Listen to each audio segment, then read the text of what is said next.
కొంతమంది స్టూడెంట్స్ రోజుకి 8 hours 10 hours 12 hours కూడా చదువుతుంటారు, బట్ వాళ్ళు ఆశించిన స్థాయిలో మార్కులు తెచ్చుకోలేకపోతున్నారు. సో వాళ్ళ హార్డ్ వర్క్ కి రిజల్ట్ కి గ్యాప్ ఎక్కడుంది, వాళ్ళు ఏం మిస్ అవుతున్నారు, దీన్ని ఎలా ఓవర్కమ్ చేయాలి, ఈ విషయాలన్నీ ఈ వీడియోలో డిస్కస్ చేద్దాం. I'm J Krishna, chemistry faculty and academic director Unacademy Madhapur. I been working as a chemistry faculty for the last 15 years. We produced below 500,000 ranks in the JEE mains and advanced for more than 500 people, and we trained more than 1,000 people to get best ranks and seat getting ranks in the NEET segment also. So many students and parents అడుగుతున్న doubt ఏంటంటే, మా వాడు ఎక్కువ గంటలు కష్టపడి చదువుతుంటాడు, చాలా hard work చేస్తుంటాడు, but అంత రేంజ్ మార్క్స్ రావట్లేదు, ప్రాబ్లం ఎక్కడుంది? లేదా ఇప్పటి వరకు చాలా స్టూడెంట్స్ ని ట్రైన్ చేసిన ఎక్స్పీరియన్స్ మీద దీనికి ఆన్సర్గా ఏం చెప్పొచ్చు అంటే, ఒక ఎన్ని గంటలు చదువుతున్నాం అనే దానికంటే కూడా చదివిన టైంలో ఎంత ప్రొడక్టివ్ గా ఉంటున్నాం అనేది చాలా చాలా ఇంపార్టెంట్. అంటే ఫర్ ఎగ్జాంపుల్ మనం ఒక 8 hours లేదా 10 hours చదువుతున్నాం, ఇలా 10 hours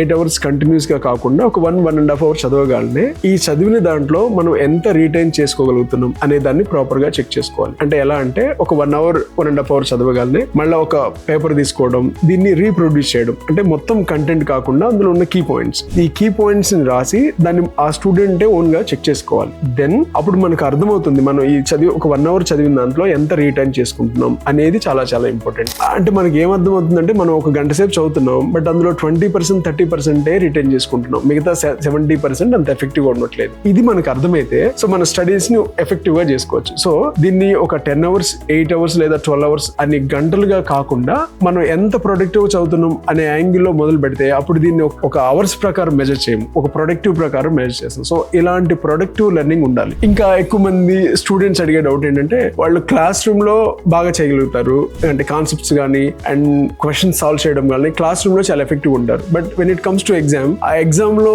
క్లాస్ రూమ్ అంత బెస్ట్ గా పర్ఫార్మ్ చేయలేరు. క్లాస్ రూమ్ లో ఎంత ఎఫెక్టివ్ ఉన్నారో అది ఎగ్జామ్ లో ఎందుకు మిస్ అయిపోతుంది అనేది ఎక్కువ మంది స్టూడెంట్స్ ఉండే డౌట్. దీనికి ఏంటంటే, జనరల్ గా మనం టీచ్ చేసేటప్పుడు అదే సబ్జెక్ట్ ఫ్లో లో ఉంటాడు స్టూడెంట్, అండ్ అక్కడ ఉన్న ప్రాబ్లమ్స్ సాల్వ్ చేస్తుంటారు. బట్ ఎగ్జామ్స్ కి వస్తే సేమ్ అదే క్వశ్చన్ లేదా అదే కంటెంట్ ఉండదు. They examine different aspects. ఆ డిఫరెంట్ ఆస్పెక్ట్స్ మనకి ఎందుకు కొత్తగా అనిపిస్తున్నాయి, ఎగ్జామ్ లో ఎందుకు అంత డీవియేషన్ ఉంది, ఎందుకు అంత గ్యాప్ ఉందంటే, మనం ఆ ఎక్కువ మోడల్స్ ని ప్రాక్టీస్ చేయడంలో మిస్ అయిపోతున్నాం. అంటే ఫర్ ఎగ్జాంపుల్ ఒక కాన్సెప్ట్ మీద క్లాస్ రూమ్ లో ఒక 5 models లేదా 10 models డిస్కస్ చేసాం. ఆ కాన్సెప్ట్ సంబంధించింది 5 models 10 models కాదు, దాన్ని ఇంకా చాలా వేరియేషన్స్ లో క్వశ్చన్ ఫ్రేమ్ చేయొచ్చు. ఈ ప్రాక్టీస్ ని మనం ఎప్పుడైతే మిస్ అయిపోతామో అప్పుడు ఎగ్జామ్ లో మనకు అంత కొత్తగా అనిపిస్తుంది. అంటే ఎందుకు ఎగ్జామ్ లో ఫెయిల్ అవ్వడం అది ఒక డిఫికల్ట్ లేదా ఇంపాసిబుల్ థింగ్ కాదు, దానికి సంబంధించిన పార్ట్ ఏ రేంజ్ లో అప్లై చేయొచ్చు, అంటే ఎన్ని మోడల్స్ దాని మీద ప్రాక్టీస్ చేయాలో ఈ మోడల్స్ అన్నిటిని మనం ఎక్కువగా కవర్ చేసుకోగలిగితే ఎగ్జామ్ లో మనం అంత తక్కువ కొత్తగా ఫీల్ అవుతాం. అంటే ఎగ్జామ్ లో ఎక్కువ ఫెమిలియారిటీ ఉండాలంటే మనం ప్రాక్టీస్ లో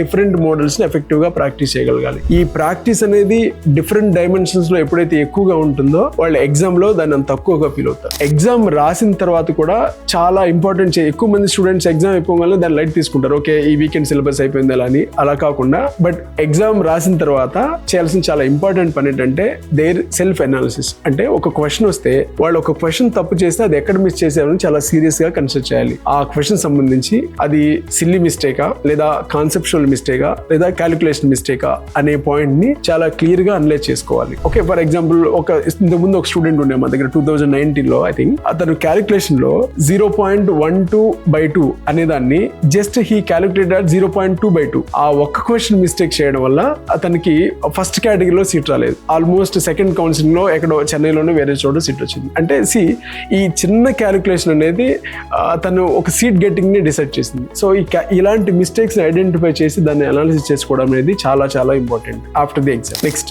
స్టూడెంట్స్ కి పేరెంట్స్ కి ఉండే బిగ్గెస్ట్ డౌట్ ఏంటంటే, అసలు ఈ కాంపిటేటివ్ ఎగ్జామ్స్ కి ప్రిపేర్ అవ్వాలంటే వాళ్ళ ప్రిపరేషన్ మెథడాలజీ ఎలా ఉండాలి, ఎలాంటి స్ట్రాటజీ వాడాలని. సో ఒక పర్టికులర్ సబ్జెక్ట్ కి లేదా పర్టికులర్ ఎగ్జామ్ కి ఒక రకమైన స్ట్రాటజీ ఉంటుంది. ఫర్ ఎగ్జాంపుల్ మెయిన్స్ అంటే ఒకలాగా, నీట్ అంటే ఒకలాగా. When it comes to NEET exam, first of all అందులో మనకి ఎన్ని క్వశ్చన్స్ ఉన్నాయి నీట్ ఎగ్జామ్ లో, ఒక సబ్జెక్ట్ కి బయాలజీలో ఎన్ని క్వశ్చన్స్ ఉన్నాయి, ఫిజిక్స్ కెమిస్ట్రీ ఎన్ని క్వశ్చన్స్ ఉన్నాయి ఐడియా ఉండాలి. నెక్స్ట్ ఎంత టైం ఉంది, ఎగ్జామ్ ఎంత టైం లో రాస్తున్నాం, ఒక క్వశ్చన్ కి ఎంత టైం ఇవ్వాలి అనే విషయాలు మనకి ప్రాపర్ గా ఐడియా ఉండాలి. అందులో ఏ క్వశ్చన్స్ ని అటెంప్ట్ చేయాలి, ఎలాంటి క్వశ్చన్ వదిలేసేయాలి, వీటన్నిటి మీద మనకి చాలా క్లారిటీ ఉండాలి. అండ్ దీంతో పాటు ఒక పర్టికులర్ సబ్జెక్ట్ స్టార్ట్ చేస్తే ఎక్కడ స్టార్ట్ చేయాలి, ఎలా కంటిన్యూ చేయాలి, దానికి ఎలాంటి రోడ్ మ్యాప్ ఉండాలి అనేది ప్రాపర్ గా ఐడియా ఉండాలి. ఎందుకంటే ఫర్ ఎగ్జాంపుల్ ఫిజిక్స్ లేదా కెమిస్ట్రీలో ఒక టాపిక్ చదువుతున్నాం, దాన్ని మనం చాలా డిఫికల్ట్ గా ఫీల్ అవుతున్నాం అండ్ డైరెక్ట్ గా దాని దగ్గరికి వెళ్ళి మళ్ళీ స్టార్ట్ చేస్తున్నాం, దాని మీద వర్క్ చేస్తున్నాం. ఇలా ఎంత వర్క్ చేసినా సరే దాని మన క్లారిటీ ఉండదు. దానికోసం ఏం చేయాలంటే ఈ కాన్సెప్ట్ టఫ్ గా ఉందంటే ఈ ఫండమెంటల్స్ మీద మనం వర్క్ చేయాలి. ఈ ఫండమెంటల్స్ ఏంటి, దానికి సంబంధించిన వర్క్ ప్రాపర్ గా ప్లాన్ చేసుకుంటేనే ఈ కాన్సెప్ట్ ఈజీ అవుతుంది. సో ఎప్పుడు డైరెక్ట్ గా కాన్సెప్ట్ దగ్గరికి కాకుండా దానికి సంబంధించిన బేసిక్స్ మీద మనం గ్రిప్ తెచ్చుకోవాలి, వాటికి సంబంధించిన బేసిక్స్ మీద వర్క్ చేయాలి. అంటే దీని అన్నిటికీ ఒక ప్రాపర్ రోడ్ మ్యాప్ మెయింటైన్ చేయాలి. అసలు ఈ రోడ్ మ్యాప్ ఏంటి, అది ఎలా ప్రిపేర్ చేసుకోవాలి, ఇలాంటి విషయాలన్నీ మనం నెక్స్ట్ వీడియోలో డిస్కస్ చేద్దాం. మెయిన్ గా ఈ పేరెంట్స్ స్టూడెంట్స్ డౌట్స్ ని క్లారిఫై చేయడానికి అండ్ వాళ్ళ ప్రిపరేషన్ మెథడాలజీని అండ్ ఎగ్జామ్ స్ట్రాటజీని స్ట్రెంథెన్ చేయడానికి 100 ఎపిసోడ్స్ తో ఒక సిరీస్ ఆఫ్ వీడియోస్ ని ప్లాన్ చేస్తున్నాం. This is the first video. Second వీడియోలో అసలు రోడ్ మ్యాప్ అంటే ఏంటి, ఏ సబ్జెక్ట్ కి ఎలాంటి రోడ్ మ్యాప్ ప్రిపేర్ చేసుకోవాలి, దాన్ని కన్సిస్టెంట్ గా ఎలా ఎగ్జిక్యూట్ చేయాలి అనేది సెకండ్ వీడియోలో డిస్కస్ చేద్దాం. Thank you.